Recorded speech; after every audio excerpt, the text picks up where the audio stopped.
ناظرین آداب، میں مدثر احمد انقلاب نیوز کی خاص پیشکش کے ساتھ آپ کے سامنے پیش ہوا ہوں۔ مسلمانوں کا دوسرا اہم تہوار یعنی عید آنے میں ابھی کچھ ہی دن باقی ہیں۔ ایسے میں لوگ جانوروں کی قربانی کے لیے تیاریاں کر رہے ہیں۔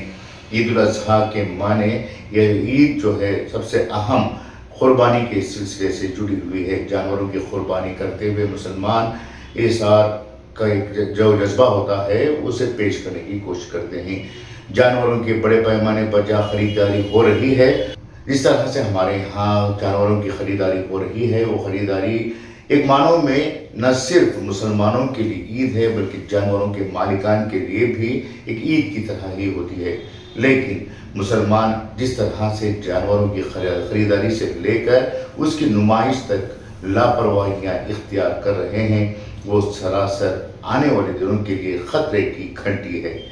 کرناٹک میں کوسلاٹر ایکٹ کے تحت بڑے جانور کی قربانی یا خاص طور سے گائے کی قربانی ممنوع ہے۔ اس کے علاوہ بچڑا، بیل بھی یہاں ممنوع قرار دیا گیا ہے۔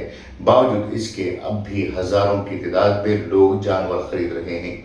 یہاں جانور خریدنا اور جانور فروخت کرنا کوئی اہم بات نہیں ہے، لیکن سب سے بڑا مسئلہ یہ ہے کہ بڑے جانوروں کو لینے کے بعد جس طرح سے مسلمان کھلے عام نمائش کر رہے ہیں، مانو کہ وہ ہندوستان میں نہیں بلکہ پڑوسی ممالک میں رہ رہے ہیں۔ باقاعدہ اپنے گھروں کے سامنے جانوروں کی نمائش کر رہے ہیں۔ بچے اور بڑے جانوروں کو لے کر واکنگ پر نکل رہے ہیں۔ کوئی صبح میں نکل رہا ہے تو کوئی شام میں نکل رہا ہے۔ یہ حالت اس قدر بدتر ہو چکی ہے کہ بڑے جانوروں کو باقاعدہ اسے ڈیکوریٹ کر کے لوگ گلی میں جلوس کی طرح نکال رہے ہیں۔ یہ قدم فی الحال تو کوئی خطرناک نہیں ہے، لیکن اس کا ایکشن اور ری ایکشن آنے والے دنوں میں، یعنی اگر حکومت کسی وجہ سے تبدیل ہو جاتی ہے تو تب دیکھنے کو ملے گی۔ اور دوسری سب سے اہم بات یہ ہے کہ ہر کوئی مسلمان کوئی جانور خریدتا ہے تو ایک اہم سوال اٹھایا جاتا ہے، کتنا پڑا، یعنی کتنی رقم میں اس جانور کی خریداری ہوئی ہے۔ یہاں جانور کی خریداری یا پھر جانور کو لینا دینا جو ہے صرف اور صرف اللہ کی رضامندی کے لیے ہوتا ہے، لیکن لوگ ایک تو سوال کر کے سامنے والے کو نیچا دکھانے کی کوشش کرتے ہیں یا پھر اسے بڑا بنانے کی کوشش کرتے ہیں کہ جانور کی قیمت اتنی ہے۔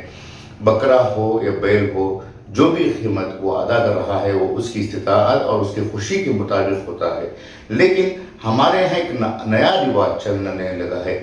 بعض لوگ تو ایسے ہوتے ہیں کہ جان بوجھ کر اپنے جانور کے تعلق سے پروموشن حاصل کرنے یا پھر اپنی بڑکپن کو یا پھر امیری کو ظاہر کرنے کے لیے لوگوں کے سامنے یہ کہتے ہوئے سنے ہیں کہ میں نے اتنا بڑا بیل لیا ہے، اس کی قیمت ₹1,00,000 ہے، ₹1,25,000 ہے، اتنا گوشت آئے گا۔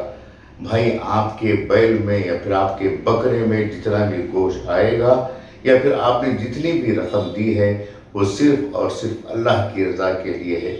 ویسے مسلمان تو سال بھر یوں بھی ایک عام سا انسان 25-50 کلو گوشت تو کھا ہی لیتا ہے، لیکن آپ اپنے جانور کو جس طرح سے پروموٹ کر رہے ہیں وہ اللہ کی رضامندی کے لیے نہیں بلکہ آپ کی امیری کے دکھاوے کے لیے ہو رہا ہے۔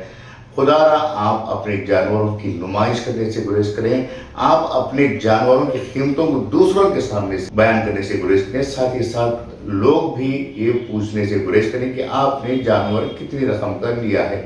وہ جتنی بھی رقم کا لیا ہو وہ آپ کے ذریعے سے تو ادا نہیں ہوگا یا پھر آپ اس کی رقم ادا نہیں کریں گے تو کیوں پوچھ لی جاتی ہے رقم کی؟ آج مسلمانوں کی ہر عبادت، چاہے قربانی ہو یا پھر حج ہو، سب کچھ دکھاوا ہوا ہے۔ دیکھیے کہ کس طرح سے حج کو جانے والے لوگ 2-3 مہینوں پہلے سے ہی باقاعدہ دوسروں کے یہاں دعوتوں کے لیے تڑپتے رہتے ہیں۔ لوگ بھی دعوتیں کر کے انہیں بلا کر کھلا دیتے ہیں۔ خیر، یہ تو اپنوں کے درمیان ہونے والی چھوٹی موٹی دعوت ہیں، لیکن اجتماعی دعوتوں کا بھی اب سلسلہ چل نکلا ہے۔ لوگ 500,000 آدمی کی دعوت بلا کر انہیں کھلانے کے بعد جب وہ رخصت ہوتے ہیں تو ان سے معافی مانگنے لگتے ہیں کہ اگر ہم نے آپ کے ساتھ کچھ برا کیا ہو تو آپ ہمیں معاف کر دیں۔